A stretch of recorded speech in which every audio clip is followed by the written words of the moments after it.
Regional school of learning ಶಾಲೆಯು 2023-24ರ ಭವ್ಯ ಉತ್ಸವವನ್ನು ನಡೆಸಿತು. ಹೌದು, ಮೈಸೂರಿನ ತಿಲಕ್ ನಗರದಲ್ಲಿರುವ ಶಾಲಾ ಆವರಣದಲ್ಲಿ ರೀಜನಲ್ ಸ್ಕೂಲ್ ಆಫ್ ಲರ್ನಿಂಗ್ನ ಆಡಳಿತ ಮಂಡಳಿ, ಸಿಬ್ಬಂದಿ ಮತ್ತು ವಿದ್ಯಾರ್ಥಿಗಳು ಅದ್ದೂರಿ ಉತ್ಸವವನ್ನು ನಡೆಸಿದರು. ಈ ಕಾರ್ಯಕ್ರಮದಲ್ಲಿ ಅನೇಕ ವಿದ್ಯಾರ್ಥಿಗಳು ಭಾಗವಹಿಸಿ ಶೈಕ್ಷಣಿಕ ಮತ್ತು ಸಾಂಸ್ಕೃತಿಕ ಚಟುವಟಿಕೆಗಳನ್ನು ಒಳಗೊಂಡ ವೇದಿಕೆ ಕಾರ್ಯಕ್ರಮಗಳನ್ನು ನೀಡಿದರು. ಈ ಸಂದರ್ಭದಲ್ಲಿ ಶಿಶು ವಿಹಾರದಿಂದ ಪ್ರೌಢಶಾಲೆವರೆಗಿನ ವಿದ್ಯಾರ್ಥಿಗಳು ಅತ್ಯುತ್ತಮ ಪ್ರದರ್ಶನ ನೀಡಿದರು. ತಮ್ಮ ಮಕ್ಕಳ ಪ್ರದರ್ಶನವನ್ನು ನೋಡುವುದಕ್ಕೆ ಅಪಾರ ಸಂಖ್ಯೆಯ ಪೋಷಕರು ನೆರೆದಿದ್ದರು. ಮುಖ್ಯ ಅತಿಥಿಗಳಾಗಿ ಚಾಮರಾಜ ಕ್ಷೇತ್ರದ ಶಾಸಕ ಹರೀಶ್ ಗೌಡ, ಸಹಾಯಕ ಕಾರ್ಮಿಕ ಆಯುಕ್ತೆ ಶ್ರೀಮತಿ ನಾಜಿಯಾ ಸುಲ್ತಾನ, ಕೆಕೆಎಂಪಿ ಅಧ್ಯಕ್ಷ ಕೇಶವನಾಥ ಜಾಧವ್, ಸಿದ್ದಗಂಗಾ ಸಂಸ್ಥೆಯ ಸಿಇಒ ಎಂಪಿ ಆನಂದ್, ಮಾಜಿ ಕಾರ್ಪೊರೇಟರ್ ಸಾದಿಕ್, ಪ್ರಾದೇಶಿಕ ಶಿಕ್ಷಣ ಸಂಸ್ಥೆಗಳ ಅಧ್ಯಕ್ಷ ಸೈಯದ್ ಮೊಹಮ್ಮದ್ ಕಮ್ರಾನ್, ಟ್ರಸ್ಟಿ ಅಸ್ಲಂ ಪಾಷಾ ಮತ್ತಿತರರು ಉಪಸ್ಥಿತರಿದ್ದರು. ಒಟ್ಟಾರೆಯಾಗಿ ಇದು ಮೈಸೂರಿನ ರೀಜನಲ್ ಸ್ಕೂಲ್ ಆಫ್ ಲರ್ನಿಂಗ್ ಶಾಲೆಯ ಆಡಳಿತ ಮಂಡಳಿ, ಸಿಬ್ಬಂದಿ ಮತ್ತು ವಿದ್ಯಾರ್ಥಿಗಳು ಆಯೋಜಿಸಿದ ಉತ್ತಮ ಉತ್ಸವ 2023-24ರ ಕಾರ್ಯಕ್ರಮವಾಗಿತ್ತು. ನಿರಂತರ ಸುದ್ದಿ ಸಮಾಚಾರಗಳಿಗಾಗಿ ನೋಡ್ತಾ ಇರಿ ಮೈಸೂರು ನ್ಯೂಸ್ 21.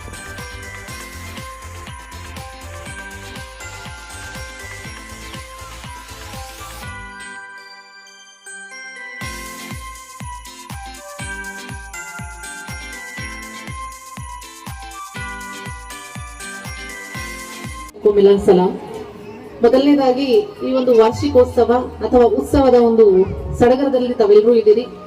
ಬಹುಮುಖ್ಯವಾಗಿ ನನಗೆ ಸಮಯದ ಅಭಾವ ಇರೋದ್ರಿಂದ ಕೆಲವೊಂದು ವಿಚಾರಗಳನ್ನ ಮಾತ್ರ ಹೇಳೋದಕ್ಕೆ ಇಷ್ಟಪಡುತ್ತೇನೆ. ಯಾಕಂತಂದ್ರೆ ಲಾಸ್ಟ್ ಟೈಮ್ ನಾನು ಮತ್ತೆ MLA ಸಾಹೇಬರು ಒಂದು ಕಾರ್ಯಕ್ರಮದಲ್ಲಿ ಸಿಕ್ಕಂತ ಟೈಮಲ್ಲಿ ಮುಸ್ಲಿಂ ಒಂದು ಕಮ್ಯುನಿಟಿಗೆ ಅವರ ಎಜುಕೇಶನ್ ಸಿಸ್ಟಮ್ ಸ್ವಲ್ಪ ಚೇಂಜಸ್ ಮಾಡೋದಕ್ಕೆ ನಾವೇನಾದ್ರೂ ಮಾಡಬೇಕು ಅಂತ ಸಾಹೇಬರು ಹೇಳಿದ್ರು.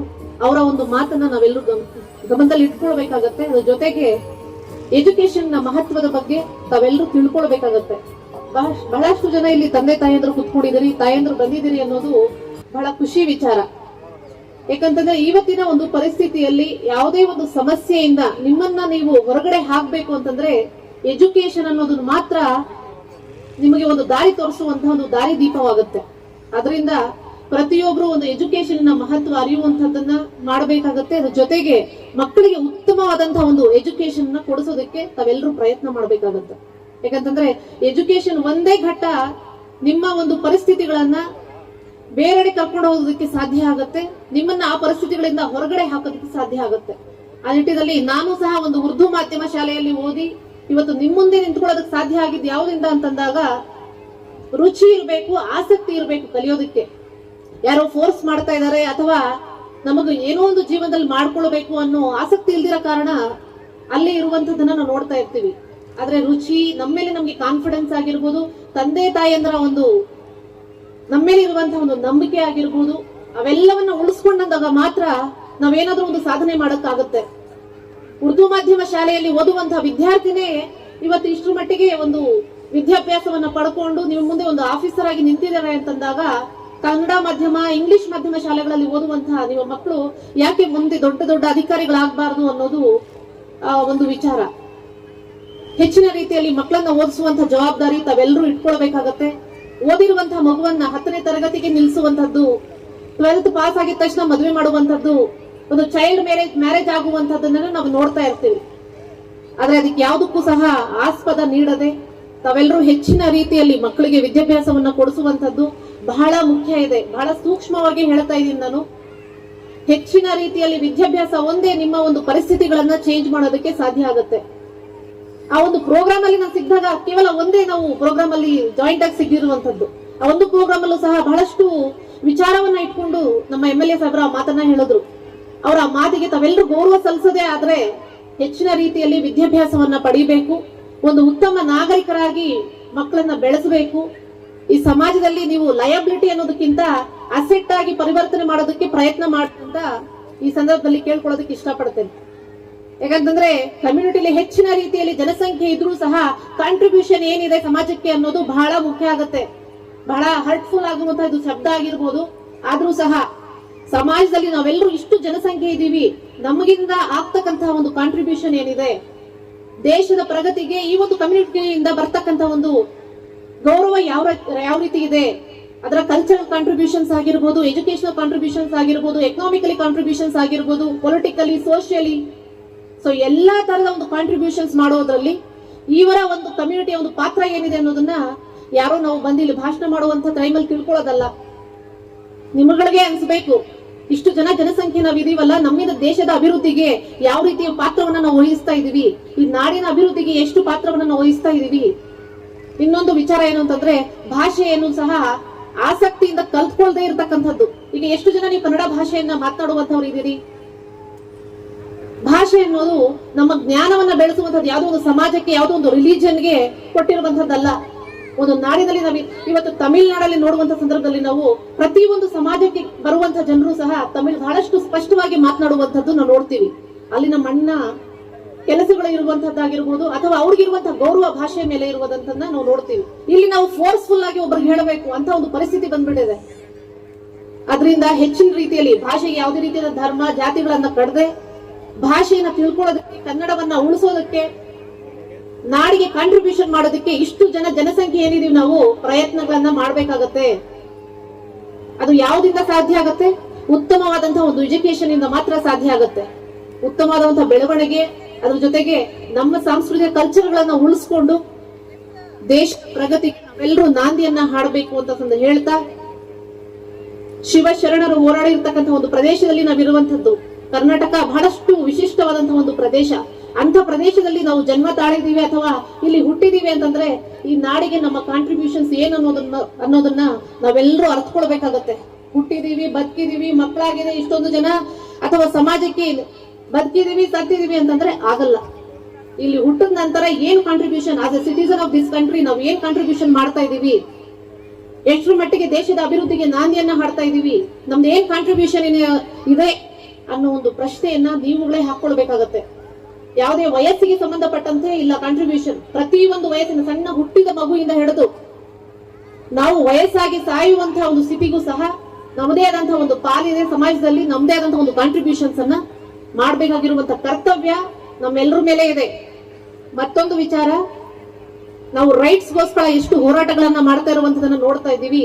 ಆದ್ರೆ ಅದೇ ಸಂವಿಧಾನದಲ್ಲಿ ನಮ್ಮ ರೆಸ್ಪಾನ್ಸಿಬಿಲಿಟೀಸ್ ಮತ್ತೆ ಡ್ಯೂಟೀಸ್ ಇದೆ.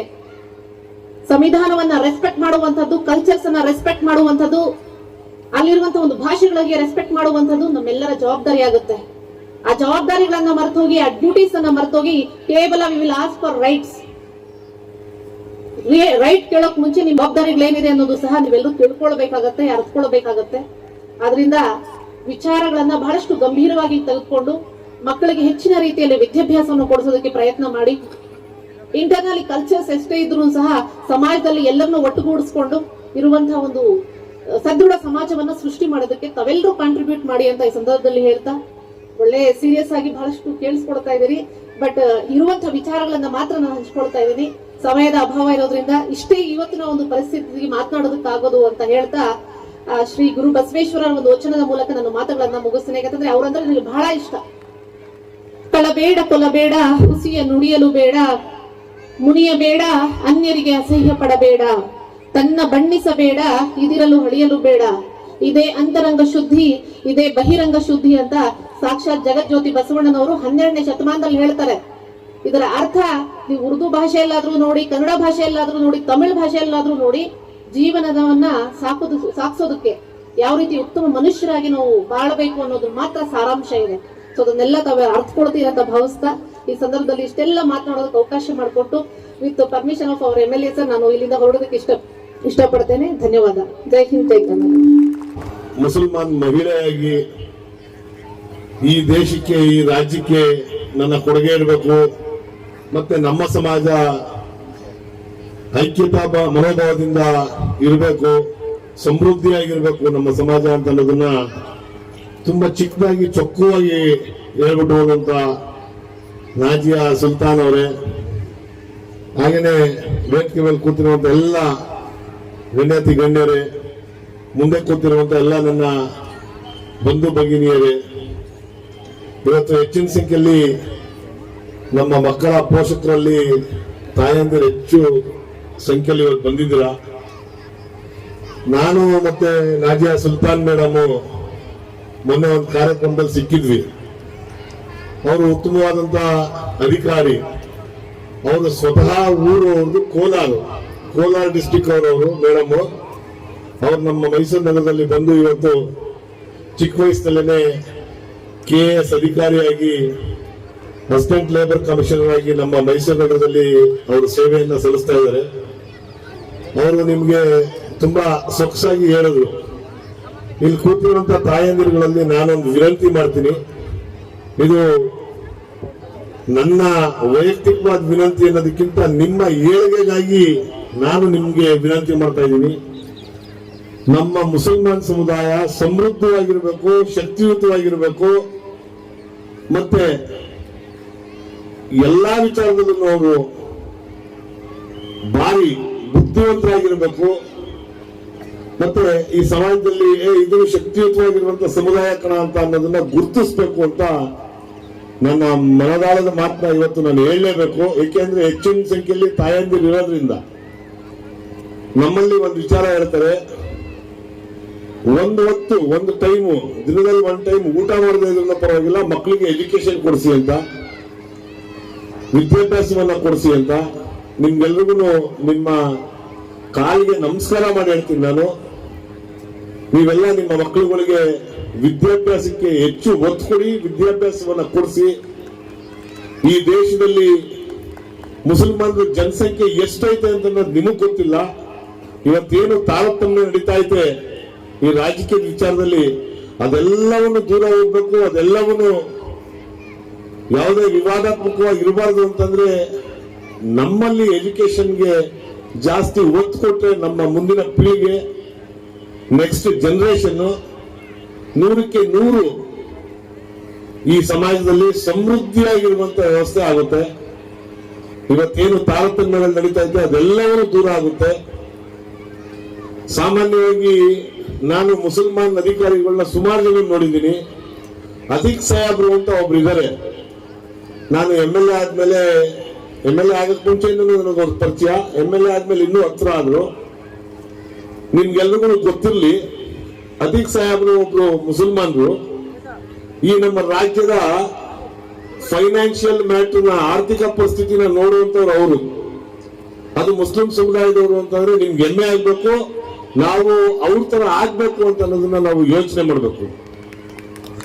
ಸಾವಿರಾರು ಜನ ಮುಸಲ್ಮಾನ್ ಅಧಿಕಾರಿಗಳವರೇ, ಅವರೆಲ್ಲರನ್ನು ಹಳ್ಳಿಯಿಂದ ಬಂದಿರುವಂತವ್ರು. ಅವ್ರ್ಯಾರು ಸಿಟಿಯಲ್ಲಿ ಹುಟ್ಟಿರುವಂತ ಮುಸಲ್ಮಾನರುಗಳಲ್ಲ. ನಮ್ಮ ಸಿಟಿಲಿರೋ ಮುಸಲ್ಮಾನರುಗಳು ಸಾಮಾನ್ಯವಾಗಿ ಅಧಿಕಾರಿಗಳಾಗಿಲ್ಲ. ಏನಕ್ಕಾಗಿಲ್ಲ ಅಂದ್ರೆ ಎಜುಕೇಶನ್ 10ನೇ ಕ್ಲಾಸ್ಗೋ 7ನೇ ಕ್ಲಾಸ್ಗೋ 8ನೇ ಕ್ಲಾಸ್ಗೋ ಅದು ಹುಡುಗ ಆಗಿರ್ಬೋದು ಹುಡುಗಿ ಆಗಿರ್ಬೋದು ಡಿಸ್ಕಂಟಿನ್ಯೂ ಮಾಡುವಂತ ಪರಿಸ್ಥಿತಿ ಹೆಚ್ಚೆಚ್ಚಾಗೈತೆ. ನಾವು ನಮ್ಮ ಮಕ್ಕಳುಗಳಿಗೆ ಓದಿಸೋದಕ್ಕೆ ಮಾಡೋದಲ್ಲದೆ ಪಕ್ಕದ ಮನೆ ಮಕ್ಕಳಿಗೂ ಅವ್ರಿಗೇನಾದ್ರು ಸಹಕಾರ ಕೊಡಬೇಕು ಅಂತಂದ್ರೆ ಅವ್ರ ಫೀಸಿನ ವಿಚಾರದಲ್ಲಿ ಆಗ್ಬೋದು, ಅವ್ರ ಬಟ್ಟೆ ವಿಚಾರದಲ್ಲಿ ಆಗ್ಬೋದು, ಇಲ್ಲ ಅವರ ಪಠ್ಯೇತರ ಚಟುವಟಿಕೆ ವಿಚಾರದಲ್ಲಿ ಆಗ್ಬೋದು, ದಯವಿಟ್ಟು ಸಹಾಯ ಮಾಡಿ ಅವ್ರಿಗೆ. ಅಂತ ಮಕ್ಕಳನ್ನ ಓದಕ್ಕೆ ಯಾರಿಗೆ ಆಸಕ್ತಿ ಇರ್ತದೆ ಅಂತ ಮಕ್ಕಳನ್ನ ಓದಿಸುವಂತ ಕೆಲಸನ ಮಾಡಿ. ಆ ತರದ ಪರಿಸ್ಥಿತಿ ಏನಾದ್ರು ಇದ್ರೆ ನನಗೂ ತಿಳಿಸಿ. ವಿದ್ಯಾಭ್ಯಾಸದ ವಿಚಾರದಲ್ಲಿ ಅದೆಷ್ಟೇ ಕಷ್ಟ ಆದ್ರೂ ನಾನು ಅವ್ರ ಜೊತೆ ನಿಲ್ತಿ ಅವ್ರಿಗೆ ವಿದ್ಯಾಭ್ಯಾಸವನ್ನ ಕೊಡಿಸುವಂತ ಕೆಲಸನ ಮಾಡ್ತೀನಿ. ಒಬ್ಬ ಹೆಣ್ಮಗು ಇವತ್ತು ನಿಮ್ ಮುಂದ್ಗಡೆ ಬಂದು ಇವತ್ತು ಹೋಗಿದ್ದಾರೆ. ಇಲ್ಲಿ ಎಷ್ಟು ಜನ ಏನೇನು ಓದಿದ್ದೀರಿ ಅಂತ ನನಗೆ ಗೊತ್ತಿಲ್ಲ. ಆ ಹೆಣ್ಮಗು KS ಪಾಸ್ ಮಾಡಿ, KS ಪಾಸ್ ಮಾಡಬೇಕು ಅಂತಂದ್ರೆ ಎಷ್ಟು ಕಷ್ಟ ಐತೆ ಅಂತ ನಿಮ್ಗೆಲ್ಲರಿಗೂ ಗೊತ್ತಿರುವಂತ ವಿಚಾರ. 1 ಲಕ್ಷ ಜನ ಎಕ್ಸಾಮ್ ತಗೊಂಡ್ರೆ KS ನ 150ರಿಂದ 200 ಜನಕ್ಕೆ ಮಾತ್ರ ಪಾಸ್ ಮಾಡೋದು. ಆ 150 ಜನದಲ್ಲಿ ಈ ಹೆಣ್ಮಗು ಒಬ್ಳು ನಾಜಿಯಾ ಸುಲ್ತಾನ್ ಅಂತ ಹೆಣ್ಮಗು ಇವತ್ತು ನನ್ನ ತಂಗಿ ಸಮಾನ ಅವಳು. ಈಗ ಅಮ್ಮ ಓದ್ಲು. ಆ ಎಮ್ಮನ್ ತರ ನಿಮ್ ಮಕ್ಕಳುಗಳಾಗ್ಬೇಕು ಅಂತ ನನ್ನ ಆಸೆ. ನನ್ನ ಕ್ಷೇತ್ರದ ಜನ, ನನ್ನ ಮೈಸೂರು ಸಿಟಿ ಜನ ಆಗ್ಬೇಕು ಅನ್ನೋದು ನನ್ನ ಆಸೆ. ಅದಕ್ಕೆಲ್ಲದಕ್ಕೂ ನೀವು ತಾಯಂದಿರು ಇವತ್ತು ಈ ಫಂಕ್ಷನ್ಗೆ, ಇವತ್ತು ಆನ್ಯುವಲ್ ಡೇ ಫಂಕ್ಷನ್ ನಡೀತಾ ಇದೆ ಸ್ಕೂಲಲ್ಲಿ, ನಿಮ್ ಮಕ್ಕಳುಗಳ ಚಟುವಟಿಕೆಗಳನ್ನ ನೋಡಕ್ಕೆ, ನಿಮ್ ಮಕ್ಕಳುಗಳನ್ನ ಪ್ರತಿಭೆ ನೋಡಕ್ಕೆ ನೀವುಗಳೆಲ್ಲ ಬಂದಿದ್ದೀರಾ ತಾಯಂದಿರು. ನನ್ನಂತ ಗಂಡಸರು ಜಾಸ್ತಿ ಬಂದಿಲ್ಲ. ಇದು ನಮ್ಮ ದುರಂತ. ಇವತ್ತು ಮಕ್ಕಳುಗಳು ವಿದ್ಯಾಭ್ಯಾಸಕ್ಕೆ ತಂದೆಗಳು ಯಾವತ್ತು ಪೂರ್ಣ ಪ್ರಮಾಣವಾಗಿ ಸಪೋರ್ಟ್ ಮಾಡ್ತಾರೆ, ಆ ಮಕ್ಕಳುಗಳು ವಿದ್ಯಾಭ್ಯಾಸವನ್ನ ಮಾಡ್ತಾರೆ. ಶಿಕ್ಷಣ ಕ್ಷೇತ್ರದಲ್ಲಿ ಅವ್ರದೇ ಆದಂತ ಸಾಧನೆಯನ್ನ ಮಾಡಿ ಉನ್ನತವಾದಂತ ಅಧಿಕಾರವನ್ನ ಪಡೆದು ಈ ಸಮಾಜನ ಏನು ಇವತ್ತು ಬಡಸ್ತನದ ರೇಖೆಯಲ್ಲಿರುವಂತ ಈ ಸಮಾಜನ ಮೇಲ್ಗಡೆ ತರುವಂತ ಕೆಲಸನ ಮಾಡ್ತಾರೆ. ಸಮಾಜದಲ್ಲಿ ಎಲ್ಲರನ್ನು ಸಮಾನವಾಗಿ ಬಾಳುವಂತ ಅವಕಾಶಗಳು 100ಕ್ಕೆ 100 ಸಿಗ್ತದೆ ಅಂತ ಅನ್ನೋದು ನನ್ನ ವೈಯಕ್ತಿಕವಾದ ಅಭಿಪ್ರಾಯ. ಅದರಿಂದ ನಾನು ನಿಮ್ಮ ಕಾಲುಗಳಿಗೆ ನಮಸ್ಕಾರ ಮಾಡ್ತೀನಿ. ತಾಯಂದಿರುಗಳಿಗೆ ನಿಮ್ಮ ಮಕ್ಕಳುಗಳ ವಿದ್ಯಾಭ್ಯಾಸದ ಕಡೆ ಹೆಚ್ಚಿನ ಗಮನವನ್ನ ಕೊಡಿ. ಒಂದು ಟೈಮು ನಾವು ಊಟ ಮಾಡಿದ್ರೆ ನಾವೇನು ಸಾಯಲ್ಲ. ಒಬ್ಬ ಮನುಷ್ಯ 8 ರಿಂದ 10 ದಿವಸ ಹೊಟ್ಟೆ ಹಸ್ಕೊಂಡಿದ್ರು ಏನು ಸಾಯಲ್ಲ. ಅಷ್ಟೇ ಶಕ್ತಿಯುತವಾಗಿರ್ತಾನೆ. ಅದು ಭಗವಂತ ಕೊಟ್ಟಿರುವಂತ ಗಿಫ್ಟ್ ನಮ್ಗೆ ವರ. ಒಂದು ಹೊತ್ತು ನಾವು ಊಟನ ಕಡಿಮೆ ಮಾಡಿ ಆ ದುಡ್ಡನ್ನ ಮೀಸಲಾಗಿಟ್ಟು ಮಕ್ಕಳ ವಿದ್ಯಾಭ್ಯಾಸಕ್ಕೆ ವಿನಿಯೋಗಿಸುವಂತ ಕೆಲಸವನ್ನ ತಾವೆಲ್ಲರನ್ನು ಮಾಡ್ತೀರಾ. ಮತ್ತೆ ನಮ್ಮ ಮೈಸೂರು ನಗರದಿಂದ ಹೆಚ್ಚೆಚ್ಚು ಮತ್ತೆ ನಿಮ್ಗೆ ರಿಸರ್ವೇಶನ್ ಇದೆ. ಆ ರಿಸರ್ವೇಶನ್ ಇರೋದೇ ನಿಮಗೆ ಗೊತ್ತಿಲ್ಲ. 100ಕ್ಕೆ 70% ಜನಕ್ಕೆ ಮುಸಲ್ಮಾನರಿಗೆ ರಿಸರ್ವೇಶನ್ ಐತೆ ಅನ್ನೋದು ಗೊತ್ತಿಲ್ಲ. ಮೊನ್ನೆ ಸರ್ಕಾರ ಏನು ಬಿಜೆಪಿ ಸರ್ಕಾರ ಇತ್ತು ಆ ರಿಸರ್ವೇಶನ್ ಕ್ಯಾನ್ಸಲ್ ಮಾಡಕ್ ಕೊಟ್ಟಿತ್ತು. ಆಗ ಯಾವುದೇ ತರವಾದ ಪ್ರತಿಭಟನೆನ ನಾನು ಮುಸಲ್ಮಾನರ ಸಮುದಾಯದಿಂದ ನಾನು ಕಾಣಲಿಲ್ಲ ಅದನ್ನ. ಯಾಕಂದ್ರೆ ಯಾವನಿಗೆ ಬೇಕು ರಿಸರ್ವೇಶನ್ ಬೇಕು ನಮ್ಗೆ. ರಿಸರ್ವೇಶನ್ ನ ಬಾಬಾ ಸಾಹೇಬ್ ಅಂಬೇಡ್ಕರ್ ಅವರು ಕೊಟ್ಟಿರುವಂತದ್ದು. ಏನಕ್ಕೆ ಕೊಟ್ಟಿರೋದು ಅಂತಂದ್ರೆ ತಳಮಟ್ಟದಲ್ಲಿರುವಂತವ್ರು ಮೇಲ್ಮಟ್ಟಕ್ಕೆ ಬರಬೇಕು ಅಂತ ಅಂದ್ಬಿಟ್ಟು ರಿಸರ್ವೇಶನ್ ನ ಅವರು ನಮ್ಮ ಸಂವಿಧಾನದಲ್ಲಿ ಅಳವಡಿಸಿರುವಂತದ್ದು. ಇದನ್ನೆಲ್ಲವನ್ನು ಅರ್ಥ ಮಾಡ್ಕೊಂಡು ನಿಮ್ಮ ಕೈ ಮುಗಿತೀನಿ. ನಮ್ಗೇನ್ ಹಕ್ಕು ಸಿಗ್ಬೇಕು ಆ ಹಕ್ಕಿಗೆ ನಾವೆಲ್ಲರನ್ನು ಹೋರಾಟ ಮಾಡೋದ. ನಿಮ್ಮ ಮಕ್ಕಳುಗಳಿಗೆಲ್ರಿಗೂ ಒಳ್ಳೆ ವಿದ್ಯಾಭ್ಯಾಸ ಕೊಡಿಸಿ. ಮತ್ತೆ ಇವತ್ತು ಸೋಫಿಯಾ ಮೇಡಮ್ ಸ್ವಾಗತ ಮಾಡಬೇಕಾದ್ರೆ ಈ ಕಾಲೇಜಿನ ಪ್ರಾಂಶುಪಾಲರಂತ ಸೋಫಿಯಾ ಮೇಡಮ್ ನ ಹೆಸರು ಹೇಳಿದ ತಕ್ಷಣ ಸುಮಾರು ಜನ ನೀವು ಚಪ್ಪಾಳೆ ಹೊಡೆದ್ರಿ. ಏನಕ್ಕೆ ಚಪ್ಪಾಳೆ ಹೊಡೆದ್ರಿ ಅಂದ್ರೆ ಅವರು ಉತ್ತಮವಾದಂತಹ ಲೆಕ್ಚರರು ಮತ್ತೆ ಇಲ್ಲಿ ಉತ್ತಮವಾದಂತಹ ವಾತಾವರಣ ಸೃಷ್ಟಿ ಮಾಡಿದ್ದಾರೆ. ನಿಮ್ಮ ಮಕ್ಕಳುಗಳನ್ನೆಲ್ಲರೂ ಪ್ರೀತಿಯಿಂದ ನೋಡ್ತಾರೆ ಮತ್ತೆ ಅವರಿಗೆ ವಿದ್ಯಾಭ್ಯಾಸ ಕೊಡಿಸುವಂತ ಕೆಲಸ ಮಾಡ್ತಾ ಇದ್ದಾರೆ ಅಂತ ಮನಸ್ಥಿತಿಯಿಂದ ನೀವು ಅವರಿಗೆ ಚಪ್ಪಾಳೆ ಹೊಡೆದು ಅವ್ರಿಗೆ ಗೌರವಿಸಿದ್ರಿ. ಅದು ನಿಜವಾಗ್ಲೂ ಒಳ್ಳೆಯ ವಿಚಾರ. ಆ ತರದ ಮೇಡಮ್ ಆ ತರದ ಟೀಚರ್ಗಳು ನಿಮ್ ಜೊತೆಲಿದ್ದಾರೆ. ಉತ್ತಮವಾದಂತ ಶಿಕ್ಷಣವನ್ನ ಕೊಡುವಂತ ಗುರುಗಳಿದ್ದಾರೆ. ಒಳ್ಳೆ ಪರಿಸರ ಐತೆ. ರೀಜನಲ್ ಸ್ಕೂಲ್ ಆಫ್ ಲರ್ನಿಂಗ್ ನ ಮಾಲೀಕರಾದಂತ ಕಮ್ರಾನ್ ಅವರು ಒಳ್ಳೆ ಕೆಲಸ ಮಾಡ್ತಾ ಇದ್ದಾರೆ. ಅವರು ಒಳ್ಳೇದಾಗ್ಲಿ. ಮುಂದಿನ ವರ್ಷ ಈ ಸ್ಕೂಲಲ್ಲಿ ಇದು 2ರಷ್ಟು ಜನ ಇರಬೇಕು. ಆನ್ಯುವಲ್ ಡೇಲಿ ಅಷ್ಟು ಮಕ್ಕಳು ಈ ಶಾಲೆಯಲ್ಲಿ ಓದುವಂತ ವ್ಯವಸ್ಥೆ ಆಗ್ಬೇಕು. ಶಿಕ್ಷಣ ವಿಚಾರದಲ್ಲಿ ಏನೇ ಸಹಕಾರ ಬೇಕು ಅಂತ ಅನ್ನೋದನ್ನ ನೇರವಾಗಿ ಕೇಳಿ. ನಾನು ಶಕ್ತಿ ಮೀರಿ ಪ್ರಾಮಾಣಿಕತೆಯಿಂದ ನಾನು ಆ ಕೆಲಸವನ್ನ ಮಾಡ್ತೀನಿ ಅಂತ ಈ ಸಂದರ್ಭದಲ್ಲಿ ಹೇಳ್ತಾ, ಇಲ್ಲಿ ಸೇರಿರುವಂತವ್ರಿಗೆಲ್ರಿಗೂ ಒಳ್ಳೇದಾಗ್ಲಿ. ಈ ಶಾಲೆಯಲ್ಲಿ ಓದ್ತಾ ಇರುವಂತ ಮಕ್ಕಳುಗಳ ಭವಿಷ್ಯ ಉತ್ತಮವಾಗಿರ್ಲಿ. ಈ ದೇಶಕ್ಕೆ ಒಳ್ಳೆಯ ಅಧಿಕಾರಿಗಳನ್ನ ಕೊಡುವಂತ ಕೆಲಸ ಈ ಶಾಲೆ ಮಾಡಲಿ. ಇಲ್ಲಿರುವಂತ ಗುರುಗಳಿಗೆಲ್ಲರಿಗೂ ನಮಸ್ಕರಿಸಿ, ಮುಂದೆ ಕೂತಿರುವಂತ ತಾಯಂದಿರಿಗೆ ನನ್ನ ಬಂಧುಗಳಿಗೆಲ್ಲರಿಗೂ ನಮಸ್ಕರಿಸಿ, ನನ್ನ ಈ ಶಾಲೆ ಕರೆದಿ ಮಾತಾಡಕ್ಕೆ ಅವಕಾಶ ಮಾಡಿಕೊಟ್ಟಂತ ಈ ಶಾಲೆಯ ಅಧ್ಯಾಪಕರ ವೃಂದ ಮತ್ತು ಅಧ್ಯಾಪಕೇತರ ವೃಂದದವ್ರಿಗೆಲ್ಲರಿಗೂ ನಮಸ್ಕರಿಸಿ ನನ್ನ ಮಾತು ಮುಗಿಸ್ತೀನಿ. ಜೈ ಹಿಂದ್, ಜೈ ಕರ್ನಾಟಕ. ನಮಸ್ತೆ.